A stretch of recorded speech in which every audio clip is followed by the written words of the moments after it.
Pero kung ang isang tao, lalo na yung taga-bukid, kung may sakit yan, kasi malaria, hindi yan siya punta mag-diretso. Hesitant yan. Ganyan, magpunta yan sila, magsakay ng tripasero, magbaba siya sa harap ng ospital.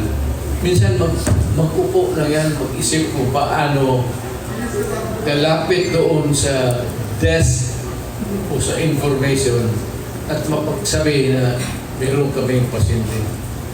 Because nagpaiwan ng feudal system. Kailangan nila ng amo, barangay captain, o deputy mayor, or mayor. Kaya ganun ang politika. Ang politika natin, political system is feudal. Until now. Maraming salamat. Para dun sa mga panahon natin ngayong araw na ito, medyo pagod na si Sir. Buong araw na siya. Okay.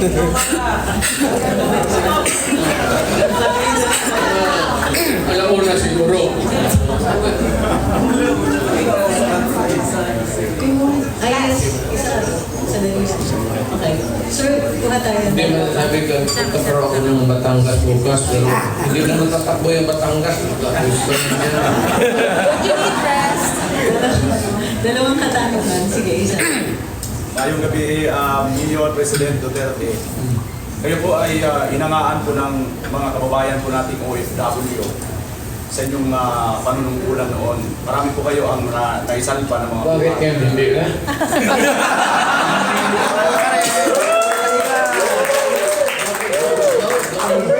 Bakit yan pala? Mayroon po kasi kung lumabas na balita nung nakaraan na mayroon pong hinatulang mabitay po doon sa ibang bansa. Isa pong nakakalungkot. Ano po ang inyong reaction pa tungkol po? Mahirap yan. Mahirap yan. Tayo dito, tinanggalan natin yung death penalty. And almost civilized nation.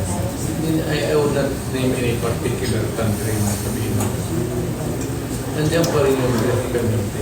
Alam mo, huwag mo na patayin ng tao. Ibigay mo na sa akin, ako na lang magparil para walang tulungin ko na para sabihin mo na.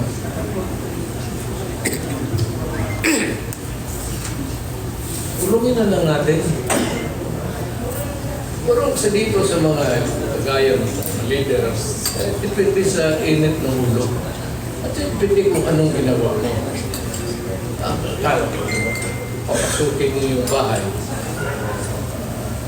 You ransack the house. You rape the wife. Tatalian ninyo yung asawa at mga anak at yung mga helpers. Gagamitin ninyo.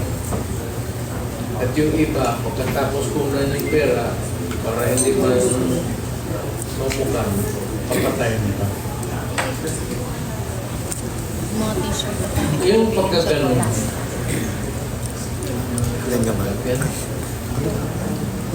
kaya mabuti mag-retire na talaga ako. Hindi ko matanggap yan. Ako ang mayor. Maski nila ako mayor, sa Davao mayor. Dudukutin kita. Kapalas ko ba? Bakit ko buhuin na sa Davao? Nakawan mo, nakawan mo. Ba't mo kagalawin pa yung babae? Nanakaw ko naman ng pera. Yung pera, dalhin mo doon sa hanap ko ng babae, bayaran mo. Bakit rape mo pa yung mga... It does not make any sense at all to me. Criminal man ako, pero gamiton ko po ka. Yung gano'n na mag-rape ka, kinunon mo na ng pera. Kinuha mo na yung pera, hindi mo hanap pa na ng babae, bayaran mo. Bakit mag-rape ka pa rin? It does not make any sense at all. Kaya, namamatay kayo. Kaya, iwasan natin. Huwag kayong pumasok sa Davao. Lalo na kung mayor, mga anak ko ba, poprotektahan ko talaga yung administration nila because it will also be reflect on me. Matagal ako mayor. So yung mga bata na yan, naging mayor yan dahil sa pangalan ko. Ako naman naging mayor dahil sa tatay ko. Ayun, tatay ko talaga mabait. Hindi makapatay ng cockroach yun. Pero nung panahon na yun, ang Davao, peaceful pa rin masyado. He was governor. 3 terms. Hindi pa kasi wala pa yung pulled up, wala pa yung droga. Yung tatay ko was appropriate sa panahon niya. Ngayon, itong Pilipinas, suffer itong droga, itong mga hold upper, ako ang nilagay ng Diyos kasi ako ang appropriate niyan. Kasi yung tatay ko hindi talaga mapatayo kailanman. Ako dito, 2001, 2002, 2003. Hindi ko na mabilang. Gusto ninyong magdagdag, kayo. Kung gusto ninyo, marilin niyo ako sa likod. Dali na. Preparado na ako dyan. Matanda na ako. Hindi tatay, makita namin. Sir, Tsaka gaganti yung, alam mo, marami akong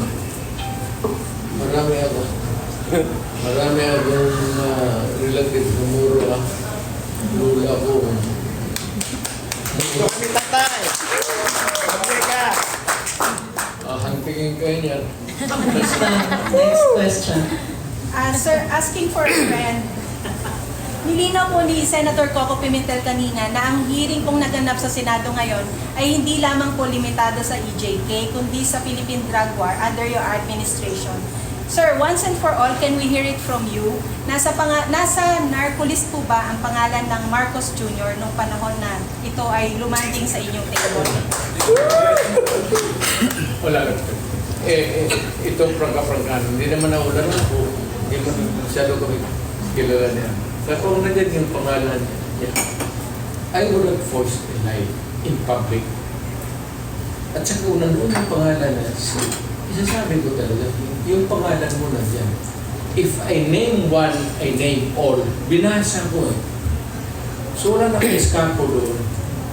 Bakit ako? Wala. In fairness to the President. Salamat po.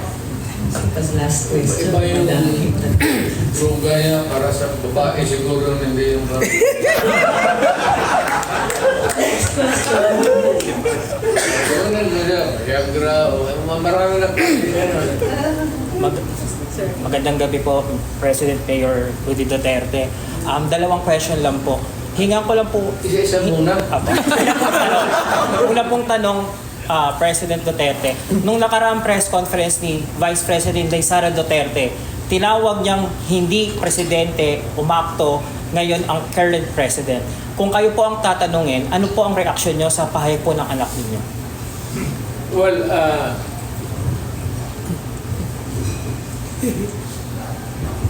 I may have to disagree with my daughter. Not totally. Baka kulang sa expectations niya.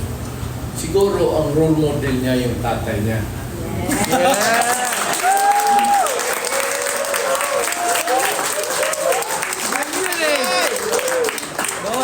Ito naman, hindi naman lahat ng presidente agad. But itong sitting president ngayon, I know in my heart, not because hindi ko na kaibigan. I know that. By the way, what is he supposed to do?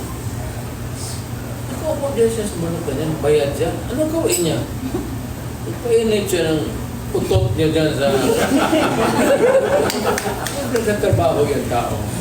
Kaya lang siguro, yung estimation sa ng video ko, dati, ito naman hindi mayabang. Ito na soft spoken. Hindi na magagaya sa akin na, potang na, patang kita rin ng leche kayawa. Hambog yun naman yung story. Pero pareho lang kami. Last question po, President Duterte. Ano po ang reaksyon ninyo sa ginagawa po ngayon ng Kamara laban sa pamilya ninyo, ang ginawa nilang Quad Committee at ang patuloy pong panggigipit po sa budget po ng Office of the Vice President? I really do not know. I have to talk to my daughter. Who are these people that's after her skin? Palagay ko naman hindi siya politika kasi wala namang ambisyon yung anak ko yung presidente. There was never, nandiyan man ang Diyos, there was never a time to talk about the presidency. Sabi ko nga sa kanya noon, pasalamat ka na sa Diyos na inabot mo yan. O para sa akin, babae ka, kinayan ka. Sir, last po. May tanong, last na po. Ma'am, Mr. President, opo. Sorry po. Opo. Nung nakaraan po kasi sinabi rin po ni Vice President Inday Sara doon sa kanyang press conference sa OVP, natanungin daw po kayo kung totoo nga daw po na hindi niyo po daw siya totoong gusto patakbo yung presidente. O baka reverse psychology na lang daw po siya para mapilitan siya. Wala po sa inyo. Ayaw ko talaga. Una-una, naawa ako. Sabi ko, dahil dumaan ako. At huwag sana mainsulto ang Pilipino. Putang ina. Wala kang makuha. Magtrabaho ka, magising ka ng alas 6, maligo ka, kain, punta ka ng mga 8:30 to 9 sa tapos trabaho na. Doon ka kain. Tapos to start one, palit-palit yung maraming kwarto yan eh. Maraming kwarto yan magkarap. Pagkatapos na yung mga alisin na yan sila, iba na naman ipaupo. Iikot ka, ibang hanggang gabi yan. Ang sweldo na wala. Sa totoo lang pero sa pagod mo na yan, 300 plus thousand. Yan lang ang ganun. Tapos, yung pag-uwi mo, hindi, bayad ng gobyerno, kulang pa sa sweldo mo. Putang ina yan. Bakit ka magtiis na trabaho ng gano'n? Ako, dumaan ako sa sabi ko, ano makuha mo dyan? Hindi ka na mapapanalunin ng sipsteak.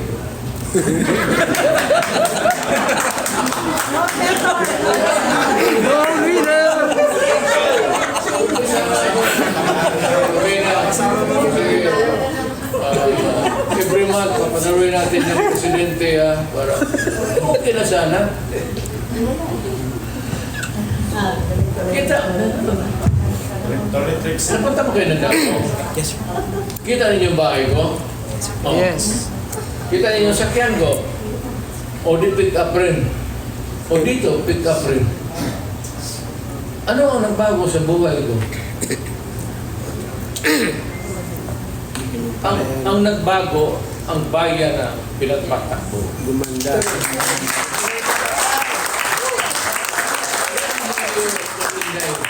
After this, maghanap ka na lang ng mabuting negosyo. Di na bali at the start, kikita ka ng maliit.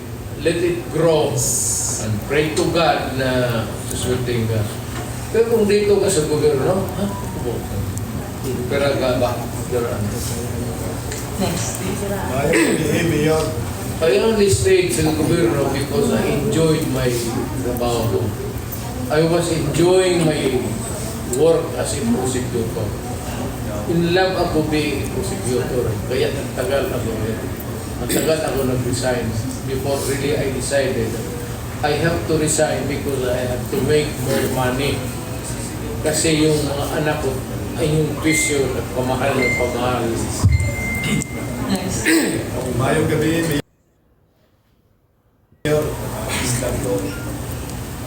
Mangingi lang po kami ng komento sa tungkol sa sinasabi ni Vice President Inday Sara Duterte na karang press con.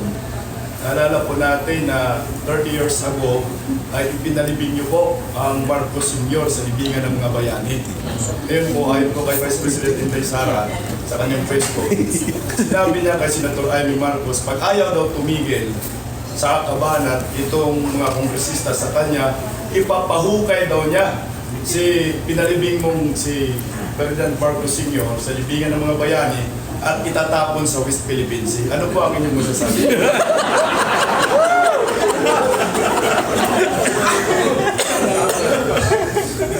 Tatlo yung anak ko.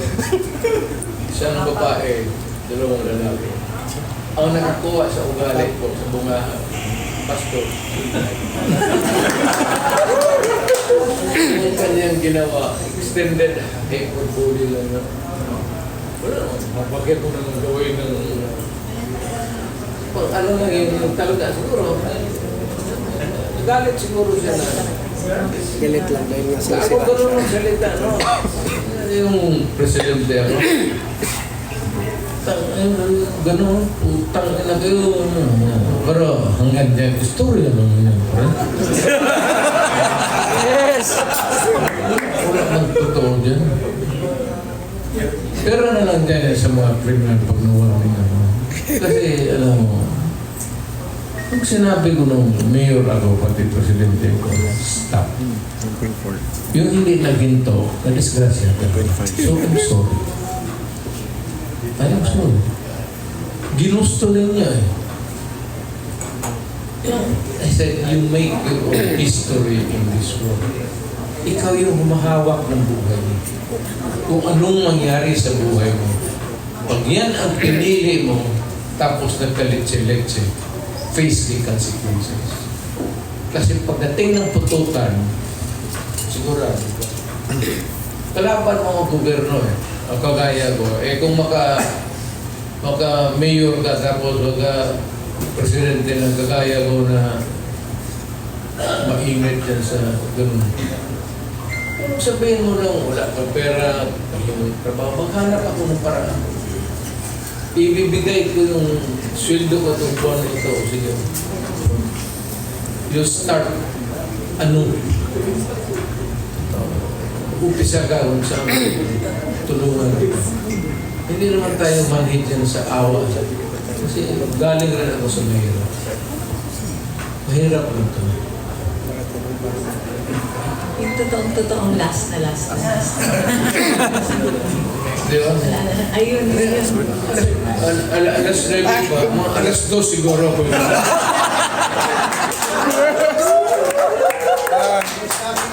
Maayong gabi, Mayor. Yes, sir. Kaninang umaga, nung nag-umpisa po yung hearing, hanggang yung natapos. Wala pa mahuman? Wala po, Mayor.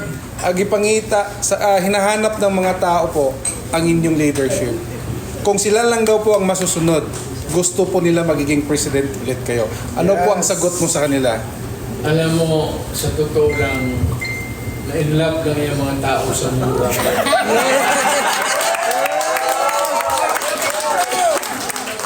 Walang pinagkaiba dito ngayon sa yung sumunod, pati yung pareho yung nagtatrabaho, pareho yung may inuutos.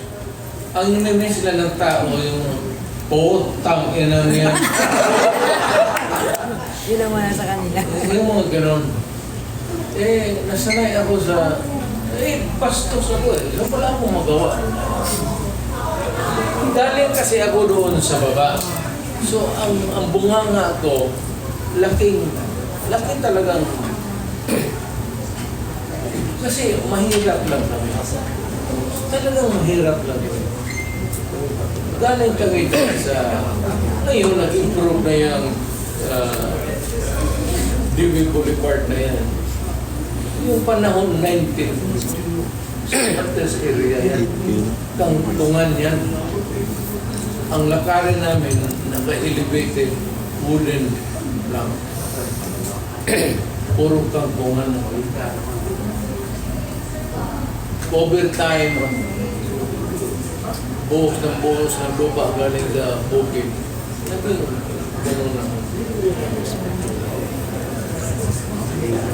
Absolute lang. Totoo. Pagkatapos ng huling katanungan, Marami mga last 10, marami last tayong part. last na. Pagkatapos ng huling katanungan at sagot, yung mga may nais mag-group picture, Yes. group picture lang kasi kaya ng oras natin. So, pero maayos lang po. It will be around the table. Yan, nakaupo si sir. May mga nakatayo dito and the others can. Ma'am, per table na lang. Gusto niyo Per table. Per table. Ah, Per table na lang. okay. Okay, by table. Stay where you are. Okay. Hindi, sir, kayo nandito. Sila yung pupunta. Last, madam. Yes, magandang gabi po, mahal na President. Itatanong ko lang po kung ano po yung masasabi niyo regarding po doon sa pahayag ni Mayor Mabilo. Mabilo. Ano sinabi niya? Na pinapalabas po ni Mayor that time na idiniin niyo daw po siya doon sa war on drugs po ni Mayor po ng Iloilo. Mabilo. Yeah, Mayor. Yeah, kasi kayo po yung dinidiin niyang dahilan. Noong pagdating ko sa opisina na dyan na yung listahan. Listahan, hindi ko alam kung sino yung mga gago masasagot. Listahan ng buong Pilipinas. I do not have the capability to make a list. Mayor ako kung sino-sino yung mga tao rito sa Pilipinas na sa lugar. Pag-upo ko, binigay na yan ng pulis. Kung ngayon, kung may dapat sampahin yung pulis. Kung marami mga pulis dyan, mamili na lang siya kung sino dyan. Wala siya. Sige, thank you po, Mayor. Bye. I do not have wala akong kapangyarihan na magbuo ng listahan dyan. Okay, sir. Last. Kasi mo, Yes, sir. sige, i-enjoy ka sila. Alaikum salam. Assalamualaikum warahmatullahi taala tatay. Magandang gabi. Tatay, ang tanong ko po, bakit nung presidente ka hanggang ngayon, ikaw pa rin ang hanap-hanap ng mamayang Pilipino? Yes. Lalo po sa mga kamag-anak mo sa Bangsamoro. Kahit ngayon, naghintay sila kung anong yutos mo, gagawin po namin na taga-Bangsamoro. Yes. Kung nayutos ka para lang sa bayan, gagawin po namin Tatay Digong. Mahal ka namin, Tatay Digong. Mabuhay ka! Alam mo bakit? Kasi ang lula ko Maranao.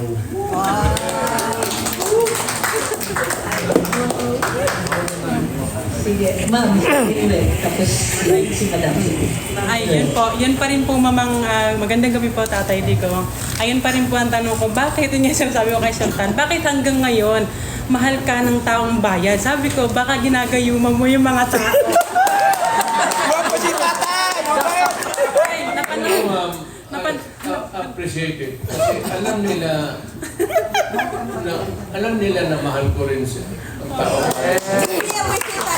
Pero ngayon, ano na lang, tanggalin mo ng lahat ng mga lalaki, babae na lang.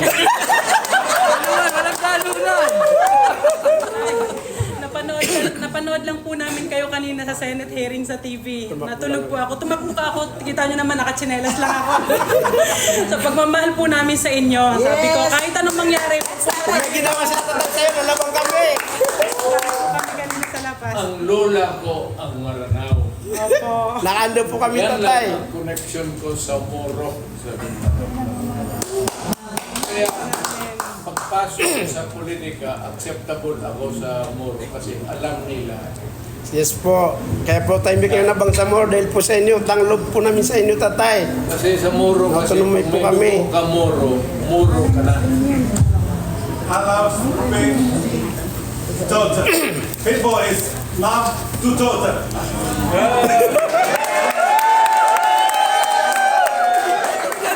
What is the meaning? Duterte!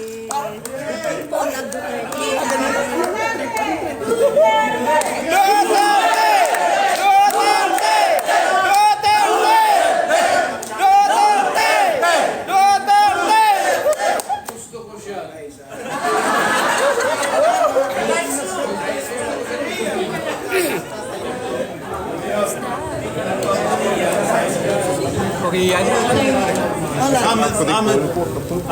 I'm Chinese. I'm very not Philippines. Okay. I very lucky to talk.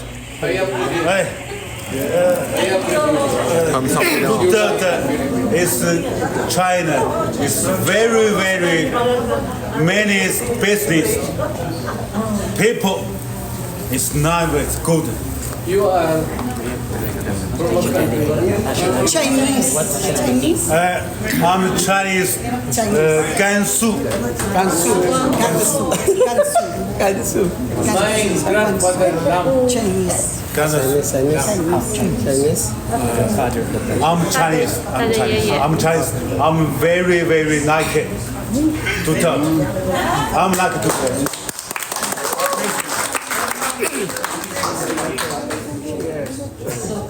Para sa...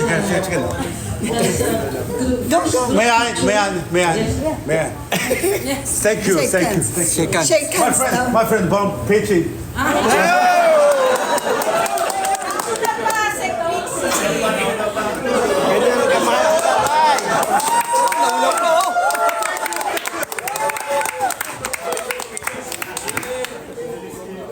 Nauna ka pa, ha?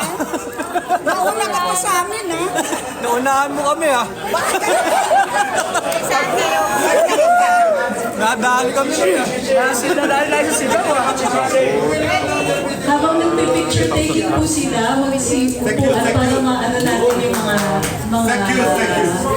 by table po, ang picture taking natin. Okay. Papakit lang po para mapili kami ng mga photo. Thank you.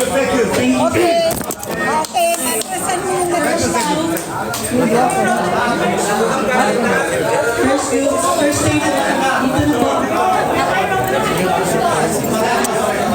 Dito na po kayo.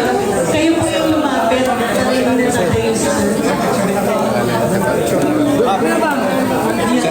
Sa kabila.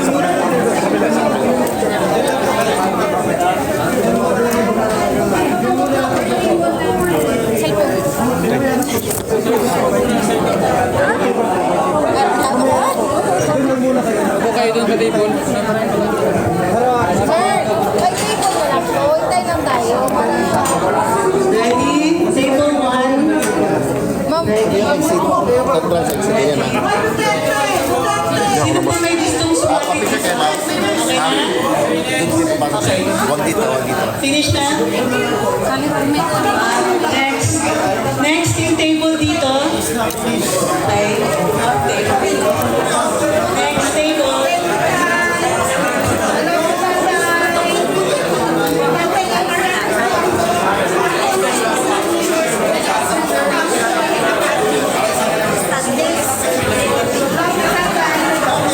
Dahan-dahan please, kung masyadong malapit.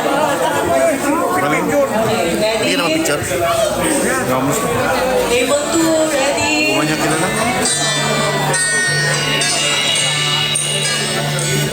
Ready? Nakapicture ako. I'm so happy. Thank you. Thank you. Table 3. Dito po sa gitna. Okay, thank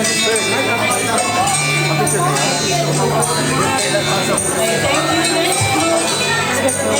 Thank you. Thank you. Pasok po yung